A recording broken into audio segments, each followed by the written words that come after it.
I'm sure at this point everyone is aware of the Notre Dame fire.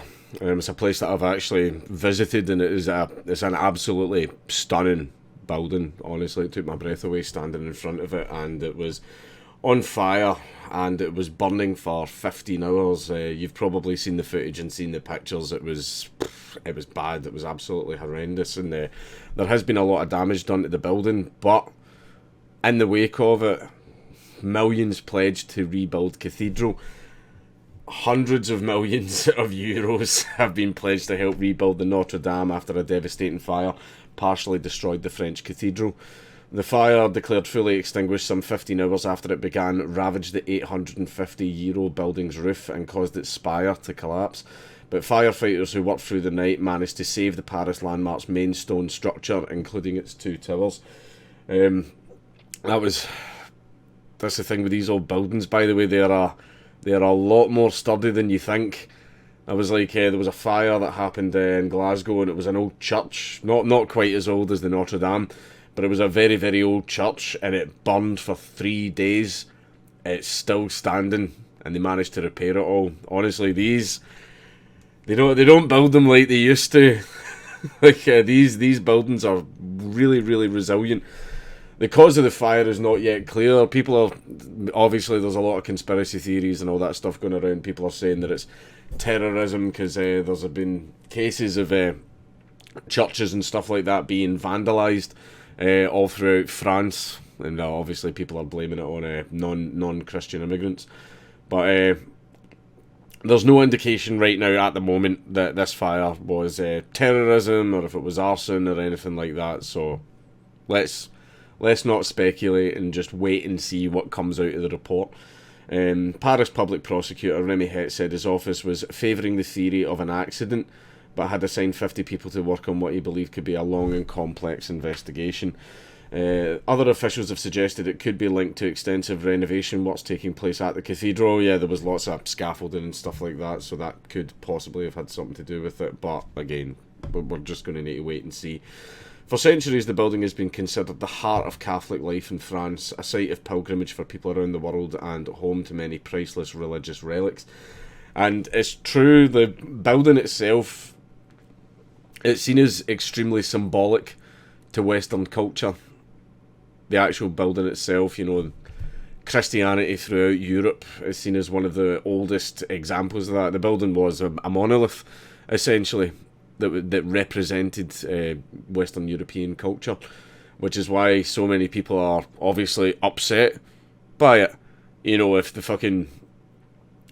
Mecca caught fire, Muslims would be absolutely distraught by it. But one of the things that you're seeing an awful lot online is people cheering the building being on fire, saying that's what you get for colonialism and all that, and they're trying to say that the building deserved it.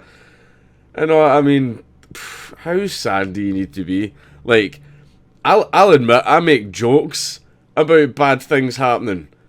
I'm not happy that they happened.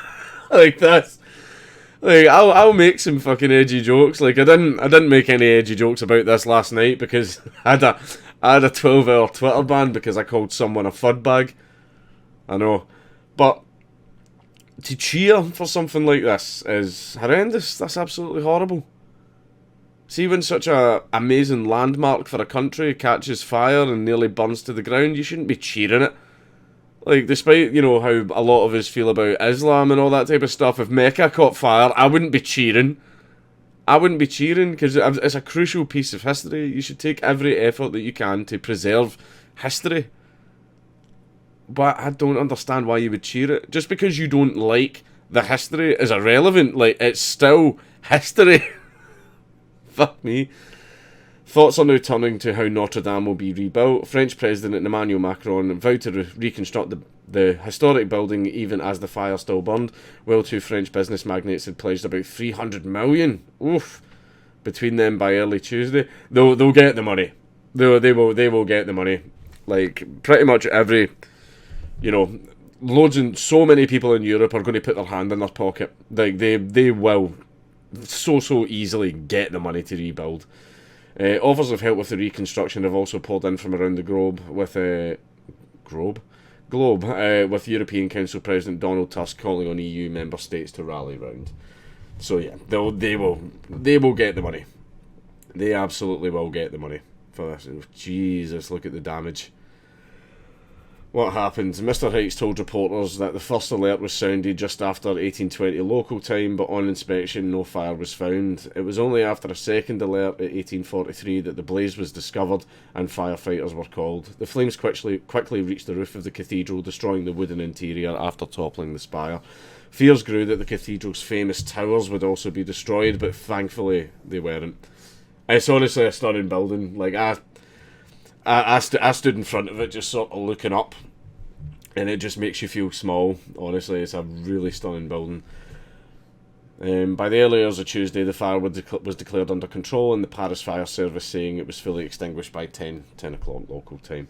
One firefighter was slightly injured while tackling the blaze, Commander Jean-Claude Gallet told BFM TV. So basically, there was one firefighter injured, but he's cool. Apparently he's fine. And nobody was killed, which is fantastic as well. And then it's just people talking about what is the damage. Search teams had already begun assessing the extent of the damage when dawn broke. The cathedral's blackened stone and charred scaffolding were revealed to onlookers for the first time. A lot of people are seeing that picture as symbolic. The cross, still intact and unblemished. Oh. Sorry. But yeah, the building will get rebuilt. Honestly, everyone in Europe is going to put their hand in their pocket. I have no fear of that happening, but despite this being terrible, despite this being awful, don't comment on the cause of the fire. Like, we can sit and speculate and all that about it, but just wait until the investigation actually comes back. Just wait for the investigation to come back before you pass comment. But it's important to remember that some other things kind of like this are happening around the world, which are kind of being pushed under the rug a little bit. For example, like this, bulldozing mosques, the latest tactic in China's war against Uighur culture. Now, for anybody that is not aware, right, China is an authoritarian shithole. It's just a truly awful place as far as freedom goes.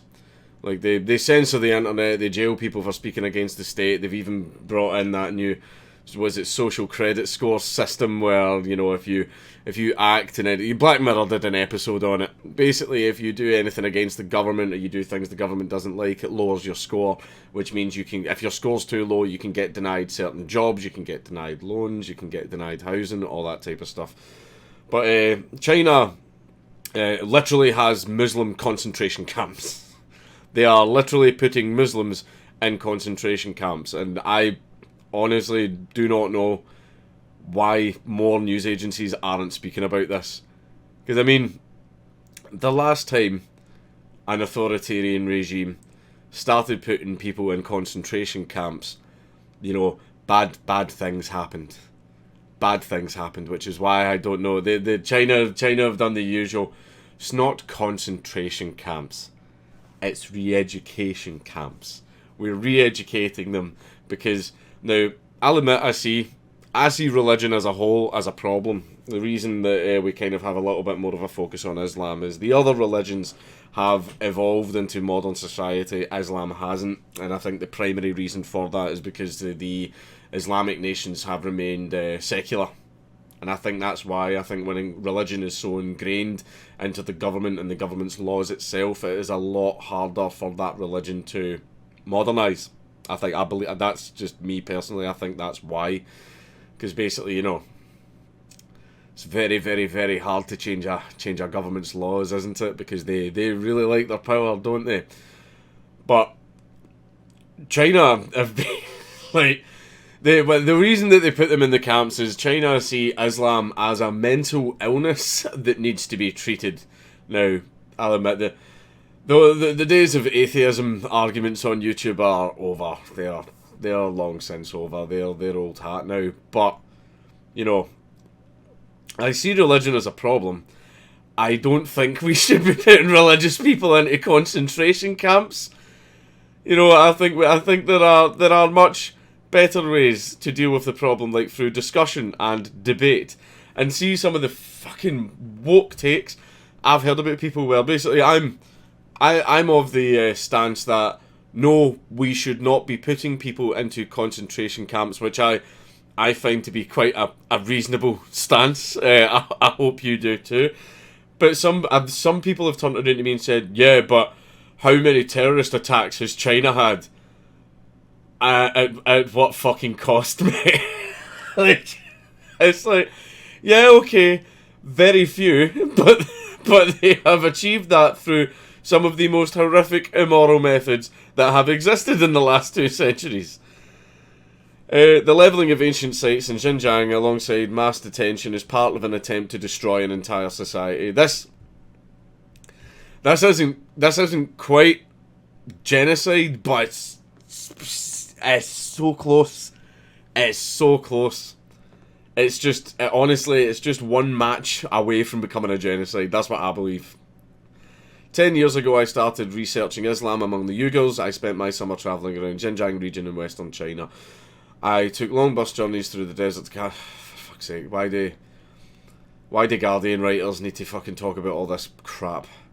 Just give me the story. Give me what happened. It was an incredible time for mosque building in Xinjiang after the Cultural Revolution. Come on. Just let me find. Let me write. Where is it? Right, there we go. Observers have called China's actions in Xinjiang a work of a bulldozer state. It is an apt way to describe the ongoing work of destruction and remodelling of the region's landscape. I think I've got hiccups. And its people. Mosques such as the one in Keria were an early target of the campaign against religious extremism. Okay. Just simply believing in a religion does not make you an extremist.